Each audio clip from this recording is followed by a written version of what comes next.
जय श्री कृष्णा। ये बस हमारे ना सप्तम स्कंद के आज 4 ही पृष्ठ रह गए हैं। अगर हो सका तो ये पढ़ के मैं आपको बताऊंगी कि आगे अष्टम स्कंद में क्या आएगा, और एक बारी ये बतला दूंगी कि क्या सप्तम स्कंद में हमने पढ़ा है विस्तार से। तो पहले हम ये आगे पढ़ते हैं। कल हमने 11 रूप पढ़े थे कि मनुष्य में जो नारद जी बतला रहे हैं, क्योंकि नारद जी युधिष्ठिर के साथ वार्तालाप में हैं और वो श्री हरि के बारे में, श्री हरि की महत्वता बतला रहे हैं, और उसके साथ साथ वे बता रहे हैं कि मनुष्य में क्या क्या ऐसा होना चाहिए और किस चीज़ का मनुष्य को त्याग करना चाहिए। तो ये आज एक बस कहानी के साथ आगे चलते हैं। एक भीख मंगे को रास्ते में एक रतन चिन्ह अंगूठी मिली। उसने सोचा कि मुझसे जो भी व्यक्ति गरीब होगा ये अंगूठी मैं उसे दे दूंगा। चलते चलते एक स्थान पर उसने देखा कि एक 5 बंगलों का मालिक सेठ छठा बंगला बनवा रहा था। मजदूरों के साथ मजदूरों के पैसे की बात पर झगड़ा कर रहा था। काम पूरा लेता पर काम का दाम नहीं देता। उस भीख मंगे ने उस सेठ को अंगूठी दे दी तो सेठ कहने लगा, मेरे पास बहुत कुछ है, मैं भीख मंगे से अंगूठी क्यों लूं? तो उस भिखारी ने कहा कि यदि आपके पास बहुत कुछ है तो फिर मजदूरों के साथ झगड़ा क्यों करते हो, जिन्होंने आपका इतना साथ दिया? आपका तो लोभ ही कम नहीं होता। आप कैसे हो? अब तो बस सेठ की आंखें खुल गई और उसने देखा कि मैं तो इस भीख मंगे से भी ज़्यादा गरीब हूँ, जो कि मैं इन दूसरों को तंग कर रहा हूँ। हम सब भीख मंगे ही हैं। भीख मंगे का अर्थ है जब हम दूसरे को अपने समक्ष आने पर स्वयं से छोटा समझते हैं। एक बात याद रखना, अगर कोई तुमसे कुछ मांगने आता है तो सबसे पहले उसे अवश्य देना, क्योंकि जब भी कोई मांगता है तो एक बात याद रखो कि वह तुम्हें ऐसा समझता है कि तुम उसे कुछ दे सकते हो। कहते हैं कि हमें मांगने वाले को कभी भी खाली हाथ नहीं लौटाना चाहिए, क्योंकि मांगने वाले को खाली हाथ लौटाना प्रभु को अपमान करने के समान है। अगर हमारे पास कुछ है तो हमें उसे अवश्य देना चाहिए। हमें कभी भी खुद को किसी से श्रेष्ठ नहीं समझना चाहिए। हमें समदृष्टि के भाव रखने चाहिए। हमें ज़्यादा से ज़्यादा समय मौन में बिताना चाहिए। हमें स्वयं का आत्मचिंतन करते रहना चाहिए। प्रतिदिन सोचते रहो, मैं कौन हूँ, मैं क्यों आया, मेरे इस शरीर का क्या कारण है, प्रभु मुझसे क्या करवाना चाहते हैं। बार बार ये आत्मचिंतन करने वाला कभी भी अपने मार्ग से नहीं भटकता। दृश्य में से दृष्टि को हटाकर देखना चाहिए। हमें हमेशा दृष्टा बनकर देखना चाहिए। जब हम दृष्टा बनकर देखते हैं तब हमें समझ आता है कि दूसरे वाला हमेशा गलत नहीं होता। एक बात याद रखो, मनुष्य जब तक अपने स्वरूप को स्वयं नहीं देख पाता उसे आनंद नहीं मिलता। देव की वाणी अति गूढ़ है। एक सेठ ने बही में लिखा था कि गंगा यमुना के मध्य मैंने लाख रुपए रख छेड़े हैं। अब उनके पुत्र दरिद्र हो गए तो उन्होंने पुरानी बही पढ़ते पढ़ते ये बात भी देखी, किंतु इसका अर्थ ये नहीं है कि वह नहीं समझ सकते। एक बार उनके पिता के पुराने मुनीम कहीं से आए तो उन्होंने उस बही के बातों का अर्थ पूछा तो उन्होंने कहा, तुम्हारी 2 गायें हैं, यमुना और गंगा, ये जिस स्थान पर बांधी जाती हैं वहीं रुपए गाड़ कर रखे हैं। इस दृष्टांत का आध्यात्मिक अर्थ हमें देखना चाहिए। गंगा और यमुना हमारी इंगला और पिंगला नाड़ियां हैं। इन 2 नाड़ियों के बीच होती है सुषुम्ना नाड़ी। जब तक किसी सद्गुरु द्वारा इस नाड़ी को जागृत नहीं किया जाता हमें हरि के दर्शन नहीं हो सकते। इसलिए गुरु धारणा अवश्य सत्य माना गया है। ज्ञानी जन ललाट के ब्रह्म का दर्शन करते हैं तो वैष्णव जन हृदय सिंहासन पर चतुर्भुज नारायण का दर्शन करते हैं। पंच महाभूतों में ईश्वर की भावना करना ईश्वर का अनुभव करना है। कृष्ण कथा का श्रवण करना भी सभी का धर्म है। कृष्ण कीर्तन, कृष्ण स्मरण, कृष्ण को के समक्ष खुद को दास समझना, यही आत्मसमर्पण है। मैं परमात्मा हूँ, ये कहना तो बहुत सरल है, परंतु स्वयं को परमात्मा मान नहीं लेना चाहिए। मेरे अंदर परमात्मा बसते हैं, ये मानना तो सही है, परंतु स्वयं को परमात्मा में आत्मसमर्पण कर देना चाहिए। कुछ लोग तो स्वयं को परमात्मा ही मानने लग जाते हैं। ब्राह्मण, क्षत्रिय, वैश्य, शूद्र, ऐसे 4 वर्ण हैं जो ईश्वर के अंगों से उत्पन्न हुए हैं। इसलिए किसी भी वर्ण को, किसी भी जाति को छोटा नहीं मानना चाहिए। ये सब एक ही ईश्वर के स्वरूप है। ब्रह्ममय दृष्टि और अद्वैत निष्ठा सिद्ध होने पर यदि वह व्यक्ति भेदभाव का पालन ना करे तो कोई आपत्ति नहीं है। सभी को चाहिए कि वह अपने धर्मों का अर्थात कर्मों का फल का स्वरूप रखे, कर्तव्यों का पूर्णतः पालन करे। ब्राह्मणों का धर्म अध्ययन, अध्यापक, दान लेना, यज्ञ कराना, यही बात सत्य है। शूद्रों का कर्तव्य है समाज में सभी वर्गों की सेवा करनी चाहिए। इसके बाद स्त्रियों के धर्म का वर्णन किया गया है। स्त्री को चाहिए कि पति में ईश्वर का भाव रखे। स्त्री को चाहिए कि वह अपने पति को परमात्मा स्वरूप समझे। मैं ये नहीं कह रहा श्री हरि से ऊपर तो कुछ भी नहीं है, परंतु आज की स्त्री ऐसा नहीं समझती है। इसके बाद स्त्रियों को धर्म के वर्णन किया गया है। वो कहते हैं, सती अनसुया की भांति नारी प्रतिव्रता का पालन अवश्य करना चाहिए। आश्रम 4 है। मनुष्य की आयु 100 वर्ष की बताई गई थी, परंतु अगर देखा जाए तो आज के समय की दृष्टि से देखें तो मनुष्य 23 वर्ष तक ब्रह्मचर्य, उसके बाद 40 वर्ष तक गृहस्थाश्रमी, उसके बाद वानप्रस्थी, फिर 50 वर्ष के ऊपर उसे संन्यास धारण कर लेना चाहिए। ब्रह्मचार्य वृद्धि तो गृहस्थ आश्रम श्रेय, वानप्रस्थ में संयम बढ़ा कर फिर शक्ति बढ़ानी चाहिए। महाप्रभु जी कहते हैं कि गृहस्थ आश्रम में अगर प्रवेश ले लिया है तो इसका अर्थ ये नहीं है कि श्रीहरि को भूल जाओ। गृहस्थ आश्रम का सही अर्थ है कि दोनों गृहस्थ गृहस्थनी को चाहिए कि श्रीहरि की सेवा में अपना समय बिताएं। ब्रह्मचार्य को चाहिए वे सदा मित भेज रहे। सेवा में समय बिताने का अर्थ मैं ये नहीं कह रहा ऋषियों से जीवन जियो, परंतु मनुष्य को चाहिए कि ईश्वर का ध्यान करते करते अपने सारे कार्यक्रम पूर्ण करने चाहिए। कमांद व्यक्ति अविवेकी हो जाता है, अतः सावधानी की आवश्यकता होती है। वे कहते हैं कि मनुष्य को संन्यास लेने से पहले गृहस्थ आश्रम नहीं छोड़ना चाहिए। वो कहते हैं कि मनुष्य को संन्यास लेने के समय वैराग्य मन से प्रभु को ही, हरि को ही अपना सब कुछ मान लेना चाहिए। परमात्मा के लिए सभी सुखों का त्याग करना ही सही रूप में संन्यास है। वह तुम्हें किसी जंगल में जाने को नहीं कहते। वह कहते हैं जब मनुष्य ये सोच लेता है कि आज से उसके पास जो भी है उसने श्रीहरि के चरणों में त्याग दे दिया।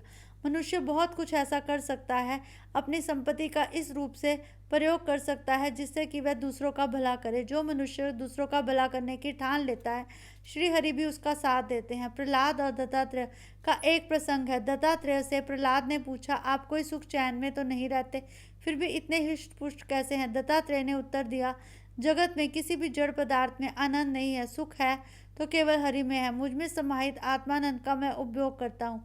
मेरी आत्मनिष्ठा यही है। मेरे 2 गुरु हैं। मेरा पहला गुरु है मधुमक्षिका। मधुमक्खी की भांति लोग भी बहुत कुछ इकट्ठा करते हैं, किंतु मधुमक्खी के शहद की भांति उस धन का उपयोग कोई और ही करता है। मेरा दूसरा गुरु है अजगर। उसकी भांति मैं निश्चेष्ट पड़ा रहता हूँ और प्रारब्ध योग से मिल जाए उसमें ही संतुष्ट रहता हूँ। इन 2 गुरुओं को मैंने वैराग्य और संतोष का नियम पा लिया है। ये दोनों जानवर ऐसा है, चाहो तो दुनिया में किसी को भी अपना गुरु बना लो, चाहो तो किसी बालक को भी अपना गुरु बना लो। ये तो तुम पर निर्भर करता है कि तुम कैसा गुरु धारते हो। अब आती है गृहस्थ धर्म की कथा। पति पत्नी सावधानी पूर्वक अगर जीवन जिए तो फिर संन्यास आश्रम जैसा जीवन गृहस्थ आश्रम में भी हो सकता है। पवित्र जीवन जीने वाले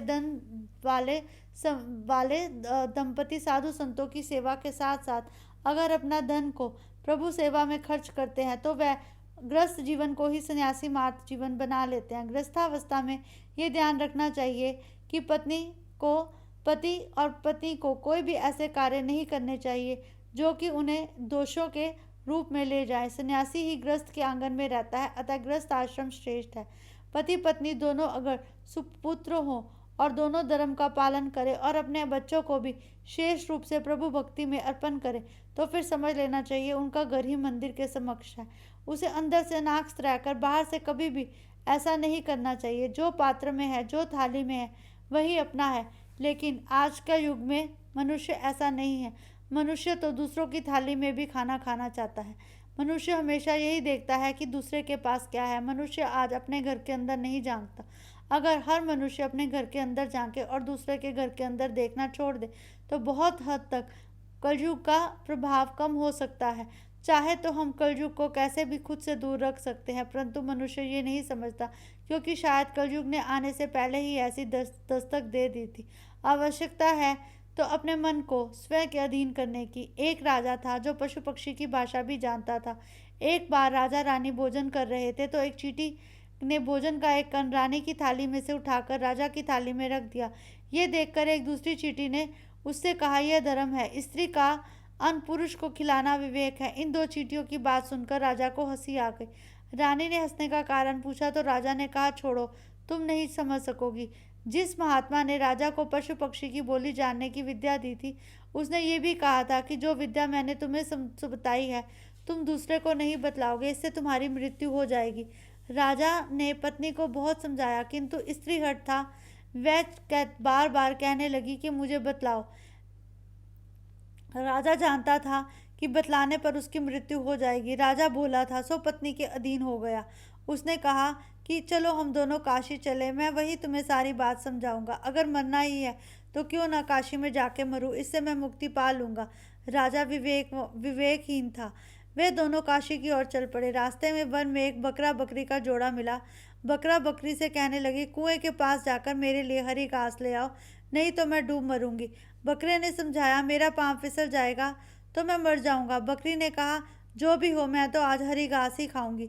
बकरे ने तेवर बदल कर कहा, मैं इस राजा जैसा मूर्ख नहीं हूँ जो अपनी पत्नी के कारण जान देने के लिए चल पड़ूं। राजा ने बकरी के जब ये शब्द सुने तो वह समझ गया कि मैं कितना मूर्ख हूँ। प्रभु भजन के लिए जो शरीर मिला है, इसे अपनी स्त्री की मूर्खता के लिए ही गंवा रहा हूँ। धिक्कार है मुझ पर। उसने रानी से दृढ़ता से कह दिया, मैं तुम्हें कुछ नहीं बताना चाहता, चाहो तो मुझे छोड़कर जा सकती हो। हृदय में जब प्रभु वास हो जाता है, कहते हैं ये शरीर हमें प्रभु के लिए मिला है। इस शरीर को ये सोचकर रखना चाहिए कि इस शरीर का एक एक कण प्रभु की सेवा के लिए है। हमें दूसरों के लिए अपना शरीर नहीं गंवाना चाहिए। हम किसी को भी खुश नहीं कर सकते, ऐसा बहुत बार मैंने बतलाया है। ये संसार तो ऐसा है जो तुम्हें हर वो कार्य करने के लिए कहता है जो तुम नहीं करना चाहिए। ये माया बार बार तुम्हें स्वयं में विलापेगी। माया से तो नारद जी भी नहीं बच सके, माया से तो सुदामा जी भी नहीं बच सके। प्रभु ने स्वप्न में ही सुदामा को माया नगरी के दर्शन करवा दिए थे।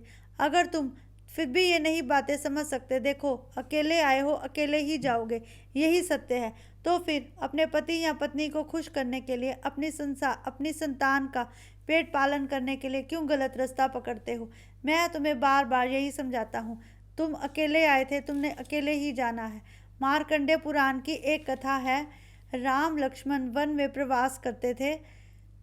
राम ने लक्ष्मण से कहा कि इस स्थल की मिट्टी अच्छी दिखती है। पोटली को हाथ में लेकर चलते थे, तब उन्हें मन में कुभाव जाते थे। तब मन राम सीता के लिए ममता और भक्ति से बढ़ जाता था। लक्ष्मण इस बात से आश्चर्यचकित रह गए। उन्होंने राम से इसका कारण पूछा। श्री राम ने कहा कि तेरे मन में परिवर्तन के लिए तू दोषी नहीं है, उस मिट्टी का ये प्रभाव है। जिस भूमि पर जैसे काम किए जाते हैं वह वैसी ही हो जाती है। जिस घर में जैसे काम किए जाते हैं उस घर का वैसा ही भाव बन जाता है। अब जिस घर की पत्नी हर समय कलेश ही करती है, उस घर में पवित्रता से आया हुआ धन भी कलेश का कारण ही बन जाता है। एक बात याद रखो, घर में किया गया कलेश और गलत रास्ते से कमाया हुआ पैसा हमेशा व्यर्थ ही जाते हैं। जिस स्थान की मिट्टी पोटली में है, वहाँ सुद उपसद नाम के 2 राक्षसों का निवास था। उन्होंने कड़ी तपश्चर्या की तो पूरी करनी चाहिए। कुछ नियंत्रण के साथ उन दोनों भाइयों के बीच बड़ा प्रेम था। अतः उन्होंने कहा, हमारी मृत्यु केवल आपसी विग्रह से ही हो। ब्रह्मा ने भी ऐसा वर दे दिया। इन दोनों ने सोचा कि हम दोनों तो आपस में कभी लड़ते ही नहीं, इसलिए हम मरेंगे ही नहीं। आपने इस अमरता के घमंड में देवों ने सताना शुरू कर दिया। देवों ने ब्रह्मा जी का सहारा लिया तो ब्रह्मा जी ने तिलोत्तमा नामक की अप्सरा का सृजन किया। उसे उन असुरों के पास जाने की आज्ञा दी। वह इतनी सुंदर और रूपवती थी कि दोनों ही मंत्रमुग्ध हो गए और उसके चक्कर में दोनों आपस में ही युद्ध कर बैठे और अंत उन दोनों की मृत्यु हो गई। अंततः देखो, यही मिट्टी तुम्हारे पास है जिसने तुम्हें मुझसे लड़ने पर विवश कर दिया। इसलिए हम बार बार कहते हैं, जिस घर का अन्न खाओगे, जिस भूमि पर पैर रखोगे, जैसे घर में वास करोगे, वैसे ही हमारे विचार बनते जाते हैं। जब हमारे विचारों में क्षीणता आने लगे, जब हमें लगे कि हमारे विचार गलत हो रहे हैं, जब हमें लगे कि हमारे पर ऋण बढ़ता जा रहा है, जब हमें लगे कि हमारे घर में बीमारी आती जा रही है, तो समझ लेना कोई ना कोई गलत पैसा तुम्हारे घर में आ ही रहा है। बीमारी कभी भी उस घर में नहीं वास कर सकती जहाँ पे श्री हरि की भक्ति होती है, जहाँ श्री हरि द्वारा कमाया हुआ सही धन आता है। इसलिए मैं तुम्हें कहता हूँ कि कुछ ऐसा अवश्य करना चाहिए कि जिससे हमारे घर पवित्रता का वास हो, जिससे हमारे घर के पाप नष्ट हो, जिससे हमारे घर का क्रोध दुख नष्ट हो। संसारी लोग जिसे अनर्थ मानते हैं वही अनर्थ है। अगर ऐसा समझोगे तो फिर कभी नहीं जीत सकते। अनर्थ तो वो है जो मनुष्य बार बार करता है, जब मनुष्य संतों का आदर नहीं करता, जब मनुष्य मौन नहीं रहता, जब मनुष्य दूसरे अपनी थाली छोड़कर दूसरे की थाली में जागता है, जब मनुष्य अपना संयम छोड़कर दूसरे का संयम अपनाता है, तमोगुण की वृद्धि से निद्रा बढ़ती है और सत्वगुण की वृद्धि से नींद उड़ जाती है। जब हम श्री हरि की सही मन से भक्ति करते हैं तब श्री हरि हमारी नींद भी उड़ा देते हैं। विद्वान कहते हैं ये शरीर रथ के समान है, इंद्रियों की नियंत्रता मन की इन घोड़ों के भागदौड़ है। इस रथ में बैठता है अहंकारी जीव। ओमकार धनुष्य है और शुद्ध जीवन बाण है। पार ब्रह्म लक्ष्य है, निशाना है। जब तक मनुष्य का देह रूपी इस रथ के वश में है तब तक वह ये सब नहीं समझ सकता। यदि हम इस रथ के वश में ना होकर प्रभु के वश में हो और प्रभु को अपने वश में करें, तभी हम इस जीवन रूपी रथ को सही मायने में हाँक सकते हैं। एक बात याद रखना, ये संसार ऐसा है जो हर समय हमें भरमाएगा ही। महामृत्यु के भय से पूर्ण संसार रूपी कुएं में फेंक दिए जाओगे। यदि ये याद रखोगे, वेदों के 2 प्रकार बतलाए गए हैं। प्रवृत्ति कर्म से मनुष्य संसार में वापस आता है और निवृत्ति कर्म से मोक्ष में जाता है। वह कैसा कमाता है, कैसा खाना खाता है, कैसी धरती पर वास करता है, कैसे घर में रहता है, जब मनुष्य ये याद रखेगा तो शायद वह कभी भी दुष्कर्म नहीं करेगा। जब मनुष्य अपनी पत्नी के अधीन, अपनी संतान के अधीन ना होकर ऐसे कार्य करेगा जिससे कि श्री हरि ने उसे इस सृष्टि में भेजा है, तब वह कभी भी गलत रास्ते पर नहीं चलेगा। इस प्रकार नारद ने धर्मराज को उपदेश दिया। अंत में इस प्रकरण की समाप्ति में धर्मराज की नारद जी की पूजा की, परंतु धर्मराज अभी भी न समझ सके कि श्री कृष्ण ही उनके बीच है, जिसके कारण आज उन्हें ये सब जानने को मिला। अब हम श्री धर्मराज के भांति अगर स्वयं के मन को साध ले और स्वयं के मन को ये समझा ले कि हम जो भी कर रहे हैं इसमें श्री हरि की ही इच्छा है, तो शायद हम गलत कार्य करने से बच जाएंगे। इसी के साथ हमारा 7वां स्कंद समाप्त होता है और कल हम 8वें स्कंद की तरफ चलेंगे। जय श्री कृष्णा।